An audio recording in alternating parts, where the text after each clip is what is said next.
Bismillahirrahmanirrahim. Nahmudu wa nusalli ala rasulihil karim. Amma ba'd, fa'auzu billahi minash shaitanir rajim. Bismillahirrahmanirrahim. I'm very excited and pleased to be part of this initiative. This reminds me of the time when we started the surah, I think 1 year ago, roughly. The guest that we invited, Sheikh Tariq, he mentioned that please try to make this place a place where learning of knowledge happens.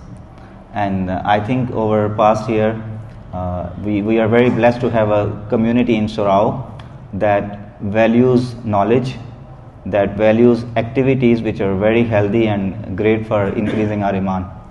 And we believe that this initiative will be part of that ongoing efforts to put more efforts into making it more streamlined and more, initially we started with hadith. That's a very great initiative.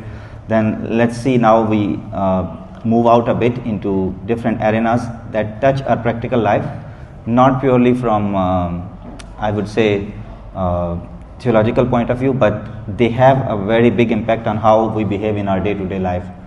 And this choice that I'm making is the book that we are going to cover in this session will basically be an effort to talk about that.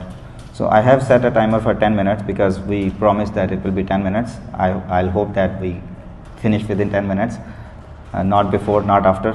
So we start with this. Let me also first introduce myself. My name is Daud Munawar. I am originally from Pakistan. I have been here in Malaysia since 2022, 3 years now. I do not hold any traditional studies background. I am not trained in any of Islamic sciences. I haven't studied Islamic studies at any religious institution. I'm an engineer by background, and just like many of us have been educated in a very secular environment. But somehow down the line I got motivated by traditional studies, but I haven't been to any traditional school. So if you observe any shortcomings in this work, of course there will be many. Just close your one eye, because I'll try to be more, not touching topics that are more into traditional sciences or which need an expertise in that. So on that matters I will be verbally quoting whatever the writer is saying. So I won't share my opinion. I would just, because we are covering this book, so it will be just talking about what the writer is talking about. One of the biggest motivation or intention for this work is to walk on the path of knowledge. Why walking on path of knowledge is important? Because one of the hadith mentions that whoever walks the path of knowledge, Allah makes him walk the path of Jannah. So I was contemplating on this, that how come you walk on path of knowledge and then you end up on a path of Jannah? I mean, because these days, how do you define knowledge? Knowledge is very broad, is very, I would say, secular in nature. So how does knowledge makes you increase in your spirituality or in your actions? So basically what knowledge does is, it tells you what actions you need to take to progress in your day-to-day life regarding religion. And if it doesn't talk about actions, if it talks about stories, if it talks about incidents, if it talks about other things, they would automatically increase your iman to a degree that you will be more inclined to act. So these two things coupled will make you engage in activities that will make it easy for you to walk on the path of knowledge, and hence the path to Jannah, which of course is a goal for every one of us. So let's renew our intention that through this work we try to strive and to walk on that path, which later down the line will help us to go into Jannah, inshallah. So now this book that we are going to talk about is touching the topic of history, and I personally believe that history is a very important topic. Reason being that we are being raised in a time when our attitude toward our civilization or toward our society, or how Islam fits into that big piece of society, is very apologetic. Wherever you go, you would feel, when you talk to people in multiple places, particularly corporate sector, places like that, you would notice that people believe in Islam, but they don't believe that it is really a system that can change the way we work, or if this is a system which is aligned with the world we are living in today. And I'm not questioning or judging anybody's opinion. Point that I want to make is that we have come so far after efforts of different parties over few hundreds of years, that right now our behavior has become so apologetic that we cannot really feel the greatness of civilization to which we once belonged. That civilization is still there, that work is still there, but somehow currently we believe, like take this example of AI. Anything have the name of AI, it's automatically validated, it's perfect, it's something that is awesome. But anything that has to do with tradition, or because AI is also made by West, right? It's not made by East. So that kind of undermines the effort of scholars that we had in past, but we no longer tend to see them through that lens. Their efforts have gone down the path where people no longer want to see that. So one of the motivation for me, or one of the reason why we started with history, is to pick up the veil that's there on this important issue. Let people love what our civilization has been able to accomplish. When I personally read this book, I thought that I should have read it way long before. So the book that we are going to talk about its name is Lost Islamic History. It's written by an author who is Muslim by background, is from he lives in US. I don't know where is he originally from. His name is Firas Al Khateeb. He has a bachelor's degree in history from University of Illinois at Chicago, and then another MA in history from Chicago University. So he is qualified to talk about this. He wrote this book when he was working as a teacher in a high school in America, and people who come from America, there are Islamic schools and non-Islamic schools, and in Islamic schools, if you are teaching, of course you need to keep that touch there. So he wrote this book because he sensed a vacuum that no book exists in our current literature that talks about history at a degree where it can be communicated to people from high school. There are many good history books from Western writers, but they don't touch Islamic civilization in detail. So he thought, okay, let's write a book that's more or less okay for high school people, growing up kids, that they can read that, they can understand that without going into too much details, and that might raise the spark for them to study history in detail and in depth, and then they might walk down this path.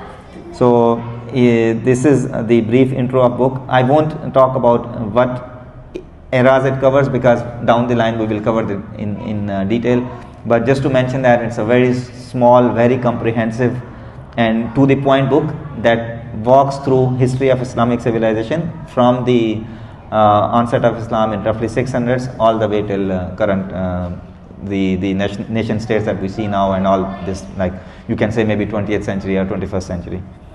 Okay, so with that behind, whenever we like to engage in a study of a particular subject, it's best to talk first about the major terminologies or the major dimensions that you need to think about. And history of a place is never finished without talking about the geography of the place, climate of the place, what was the culture like. So he starts the first chapter by talking about pre-Islamic Arabia, before the advent of Islam, how Arab did look like. So geographically speaking, people who know geography or people who have been to that area, they know that Arabia is basically located in the southwestern portion of Asia. Southwestern, if you go to bottom of southwest, that's Arabia. And in most of the literature, when we talk about Arabia, it's basically talking about Hijaz, like the region in which Prophet ﷺ was sent now, region of Makkah, Medina, some part of Yemen. So that portion is southwest of Asia, and it is bounded by west. On western side there is Asia, countries like Ethiopia, Abyssinia, Habsha. On eastern side, northeast, there is Iran, Persia. On further northwestern side, there are Roman empires. The Roman Empire used to be there, now it's all Middle East. But back in time of prophethood, it was mostly occupied by Romans on the northwestern part, Persians on the southeastern part, and west was Asia. So this is the portion that we are going to talk about. Climate-wise, the writer describes this place with two words. It's hot and it's dry. So both of these words, I think, effectively depict the challenges that are associated with a place like that. If a place is hot, if a place is dry, it's not a place to live. Back in past, I mean, where do we live? Whenever you come here or you move to any place, The place today that you want to see is, okay, it should be close to schools, it should be close to health facilities. Okay, 10 minutes are over, but I think I can take 5 more, right? Okay? Okay. So the wherever you move, you want to see what's the locality like, is it habitable or not? And for today age, habitable is I can send kids to school, health access is nearby, my work is nearby, things like that. But that wasn't the case back in past. I think that wasn't the case like 200 years ago. People would used to live in places which are cultivatable, where you can grow something, where you can grow food, number one. Number two, where you can do trade. So back in past, Arabia was not a trade destination. It happened later down the line. So there was no motivation for people to live there because it's a place that doesn't grow anything. It's very seasonal. It's very dependent on how much rain it gets, and coming in that portion, rain was not huge. So the way Arab tribes used to live was in a nomadic fashion. They would just move between places and live in places which are oases like Medina. That it's a small settlement which has natural vegetation and it can grow something, but as a whole it's a barren land. So when you live in that kind of setup, you cannot sustain a very big community. Your community would be smaller and it would be, I won't use the word disintegrated, but it would be in pockets. So that was the case that back then the community was just like that. And when you live in a place like that, it has an impact on how you behave. Imagine that you are on your own and you have to fight the nature forces, weather and everything on your own. Then it automatically will brings among you value of community. You would start appreciating any person that you see and any person you come across. So once you do that, it will tell you that why the character that pre-Islamic Arabia people have, how it fit into the overall picture. For many, I mean the way we were trained, we were told about the negative characters they have, but there were some positive characteristics as well. And understanding both sides is very important to understand why that place was chosen for this mission to happen. So positive side, there was generosity. People were very generous. They would not even question anyone who came to them 3 years before. Whenever someone visits, he can stay 3 years without being asked that why are you here. So why? Because geography, climate made them behave so. They wanted to stay connected, and it was kind of a modus operandi that whoever comes, he doesn't need to tell us why he's here. He can stay there for 3 days and then we will see down the line what happens. In addition to that, people were brave, they were courageous, because when you live in tough environments, you are automatically trained to handle difficulties, and when you handle difficulties, you grow spiritually brave, courageous, or things like that. But once that comes in, automatically you don't need a reason to fight. You are open to fight. Number one, you live in that environment. Number two, resources are meager. When resources are few, and people who want to hold those resources, even today we see that wherever resources are, there will be most fight on top of that. So number one, it's a rule of physical strength. Number two, resources are limited, so people won't need any reason to fight. They would fight on very petty issues like, why are you grazing your animals in my portion? Why are you taking water from my portion?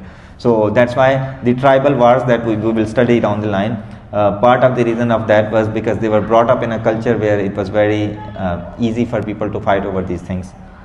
So this also highlights that their key unit of working, or their key affiliation, was decided by a unit that we call now a tribe, because you are in a place where you are on your own. So it matters where do you come from, which clan you are coming from, who are you related to, and who are the clans who are your supportive. So whoever are supportive, they would make I won't use the word gang, but they would come together and they would fight together, and the others are as to whatever they want. So this created a hierarchy of class. There were upper tier people, middle tier people, and lower tier people, and that was this hierarchy was so strong that when Islam came, it was the first thing that it talked about. So one of the big reason for them to not listen to this was because it was directly challenging their whole concept that has been very well rooted in the way nature forces have come there to act. So their major unit of acting or major unit of behaving was tribal system, and it played a significant part in pre-Islamic Arabia. Religion wise, majority of Arab was polytheistic. They used to follow many gods, multiple gods, before the advent of Prophet Ibrahim and Prophet Ismail. After them it returned to monotheistic for a while, but down the line all of us know that it didn't remain like that, and by the time Prophet ﷺ was born, there were around 360 idols in Kaaba, so it was a very polytheistic society. In addition to those polytheistic people, very small amount of Christians and Jews were present within Hijaz portion, but they were very small and they were insular, like they didn't used to communicate or to mix into the original polytheist Arabs that much. And then that will have its part down the line as well when we study further. But so far the things that we have talked about, they are mostly portraying as if everything was negative, but that's not the case. They were living in an area which was isolated from the other part, but there were benefits to that as well. One of the benefit was that no one else can come into your territory. Your territory is so unwanted land, or so tough, that whoever tries to come there cannot sustain there. So all the efforts to annex Arab by Romans and sometimes by Persians, they failed because it was too inhospitable for them. But because they were geographically closer, they were trading. So people from Arab would trade, go north to Sham, Syria, those places, sell things, get back, and that was their kind of livelihood. So by the time of advent of Prophet, trade was a big part on that, northwestern route, where they traveled from Yemen all the way to Syria. They bartered things, and that helped them gain wealth and all that stuff.